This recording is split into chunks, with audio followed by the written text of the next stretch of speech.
If this dominant is not willing to engage in the aftercare in the way that she needs, then the relationship's going to have to end. If she needs to be cuddled and he keeps running her a bath, well, there's a mismatch there.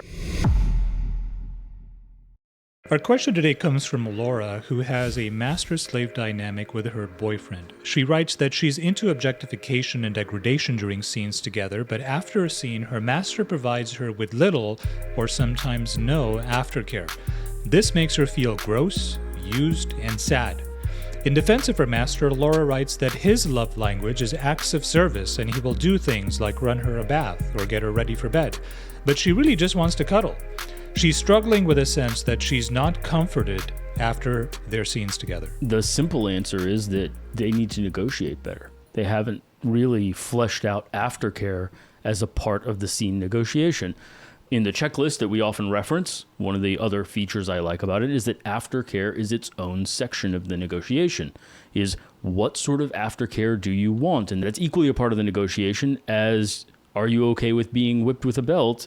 Is, after I whip you with a belt, what do you need to be taken care of? And it seems like they just skipped that section, or more dangerously, he is ignoring that negotiation. And that's where there may be some real problems, is just like ignoring another boundary, any boundary of any kind, he may be ignoring that. And I've, as a dominant, something that's not talked about enough is the aftercare that dominants need. And I've been on the end of a situation where the submissive did not give me the aftercare that I need, and it doesn't feel great. It's a rough experience. Can you speak more to that? Actually, is a good tangent, even though that's not part of the original question here, is what does it mean to have aftercare as a dominant? Sure. So I can just give myself as an example in that regard. I very much need reassurance that things have gone well and that it was enjoyable.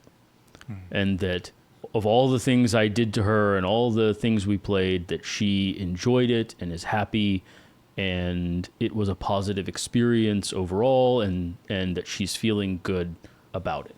And so one of the challenges there is that if something didn't go well or something wasn't ideal or exactly what she wanted, one of the things I've had to say to subs is like, I'm happy to talk about that at another time. And you can bring that up. And I'm not going to say at that time, well, why didn't you say it in the moment?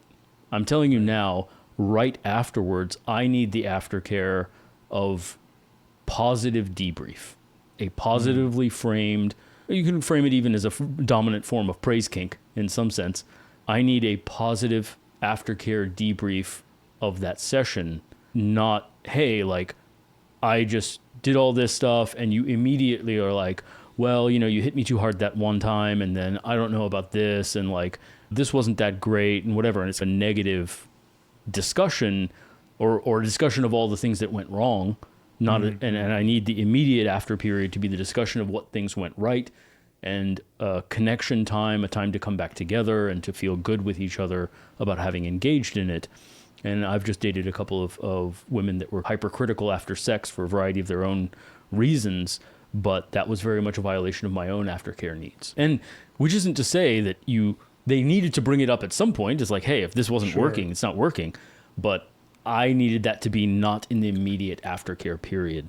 And they had a hard time with Just to be crystal clear here, the negative criticisms that they would have, they were, I'm assuming, they were not some existential threat like, oh, you violated my boundary here, or you hurt me extremely bad there. We're talking about nitpicking kind of stuff, right? Like, hey, this was 95% good, so. But why wasn't it 100% good? Something along those lines, just to be very much. And I'm saying that I know you well enough to know that that's probably not the kind of criticism, but just anyone listening, you know, what I don't think you're saying is like, if there truly was something very off about the experience for her, you would want to know that pretty much right away. But if it was something like, well, you know, I really like being tied down by leather and you use iron, and why didn't you use leather instead? That should not be the immediate feedback. I'll give you an extreme example, and this is a real example, where I was like, oh, hey, that was really amazing. Like, you came, how was it for you? And the response was, well, I didn't come as hard this time as I did the 3 times before, right? Right.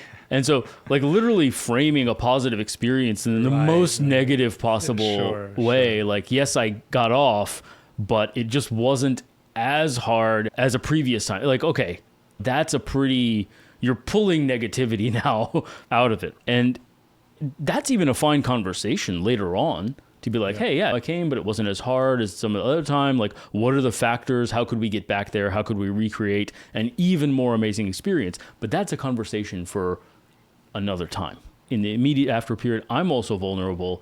I've also been very intimate. I've also shown you my shadow self and been in that frame, and it is equally vulnerable on both sides. Now, closing this example back around to the original question here is, when I didn't get that, when the person continued to engage in that negativity, it became very challenging to want to continue playing, right? Because I kind of knew that, oh, well, at the end of this, I'm going to be vulnerable, and she's going to basically shit on the experience we just had.